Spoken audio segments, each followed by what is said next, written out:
Are you down for this? If you're in the mood, we can take it to the moon. Like a movie scene, table for two. No need to be fair, I want you instead. Assalamualaikum warahmatullahi wabarakatuh. Halo semuanya. Perkenalkan, aku Siva Safira dengan NIM 2312312200004 dari Program Studi Bimbingan dan Konseling Fakultas Keguruan dan Ilmu Pendidikan Universitas Lambung Mangkurat. Video ini dibuat guna memenuhi tugas mata kuliah psikologi belajar yang diampu oleh Ibu Dr. Ririanti Rahmayani Jamian SPC MPD. Kali ini topik yang akan saya bahas adalah implikasi teori-teori belajar behavioristik pada layanan bimbingan dan konseling. Teman-teman pernah kan mengalami masalah belajar kayak bosan, malas, nggak suka sama pelajarannya. Terus kadang juga karena lingkungannya yang kurang kondusif atau kurang nyaman. Apalagi sekarang kan zaman sudah semakin maju, banyak teknologi yang berkembang, adanya internet, media sosial, itu tuh bisa membuat kita semakin tidak fokus dan lupa waktu untuk belajar. Sebenarnya dengan ada teknologi ini tuh kan bisa memudahkan entah berkomunikasi, belajar dengan baik, mengakses pendidikan. Tapi kalau digunakannya secara berlebihan atau tidak dimanfaatkan dengan baik, itu kan bisa berdampak pada diri sendiri maupun orang lain. Nah, dengan adanya dampak buruk itu kan pasti mengganggu pembelajaran atau mengganggu aktivitas sehari-hari kita, kayak main HP terus-terusan, nggak belajar. Itu kan dampaknya sangat negatif. Nah, di sini saya akan membahas lebih lanjut tentang lupa waktu atau manajemen waktu yang buruk. Sebelum itu, saya akan menjelaskan sedikit tentang teori behavioristik. Nah, teori behavioristik itu adalah pendekatan psikologi yang berfokus pada perilaku yang diamati atau yang dapat diukur.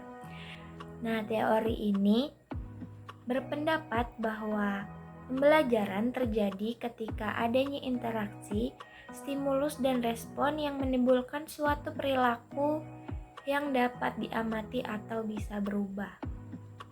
Nah, jadi teori ini tuh menekankan bahwa faktor eksternal seperti lingkungan dan pengalaman berperan dalam membentuk perilaku pada individu.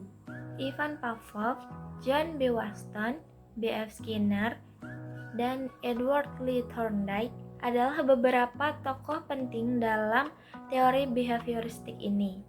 Mereka mempercayai bahwa stimulus dan konsekuensi yang mengikuti perilaku manusia dapat dipelajari dan dikendalikan.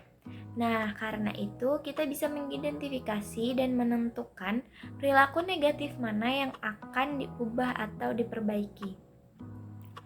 Karena tadi saya sudah menyinggung tentang manajemen waktu yang buruk, jadi di sini ada beberapa faktor yang menyebabkan manajemen waktu yang buruk itu bisa terjadi. Nah, jadi yang pertama itu ada manajemen waktu yang buruk.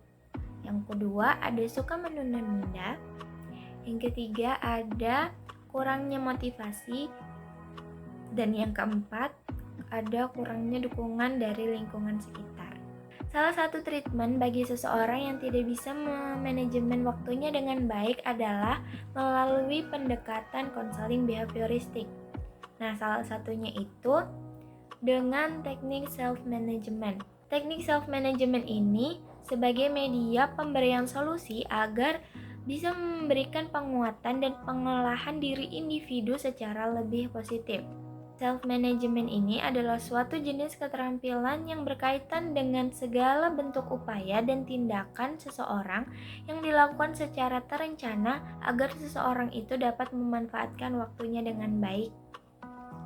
Guru BK bisa mengarahkan siswanya untuk menerapkan beberapa cara atau teknik self-management ini. Yang pertama, siswa dapat mencatat atau menuliskan kegiatan apa atau tugas apa yang lebih mendesak sehingga bisa diprioritaskan terlebih dahulu. Yang kedua, menetapkan tujuan baik yang bersifat sementara maupun yang lebih panjang. Itu bisa membantu dalam menentukan langkah-langkah yang jelas untuk sasaran belajar dan lebih efektif dalam mengatur waktu. Nah, yang ketiga, memotivasi diri sendiri dengan memberikan afirmasi positif atau semacam pujian setelah menyelesaikan suatu pekerjaan atau suatu tugas. Nah, itu juga sangat penting untuk meningkatkan semangat dan mengurangi kebiasaan menunda-nunda. Nah, yang terakhir, dengan membangun dukungan sosial dan menetapkan tujuan untuk menerima bantuan dari keluarga, teman, ataupun guru, serta merayakan prestasi dengan memberi penghargaan kepada diri sendiri. Itu dapat menciptakan suasana yang mendukung proses belajar dan pengelolaan waktu yang lebih baik.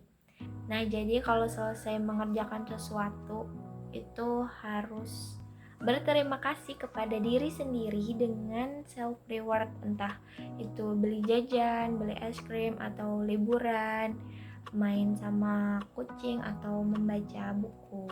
Setelah guru BK mengarahkan siswanya untuk melakukan teknik self-management ini, selanjutnya yang dilakukan guru BK adalah memonitoring atau mengamati perkembangan dari siswa tersebut dalam tahap melakukan teknik ini. Dengan demikian, metode pengelolaan diri dapat membantu siswa menjadi lebih mandiri, bertanggung jawab, dan berhasil dalam aspek kehidupan selanjutnya. Nah, jadi kita bisa menyimpulkan bahwa pengelolaan waktu yang baik itu tuh sangat penting, dan manajemen waktu ini tuh suatu keterampilan yang bisa dipelajari atau ditingkatkan dengan latihan yang berkomitmen.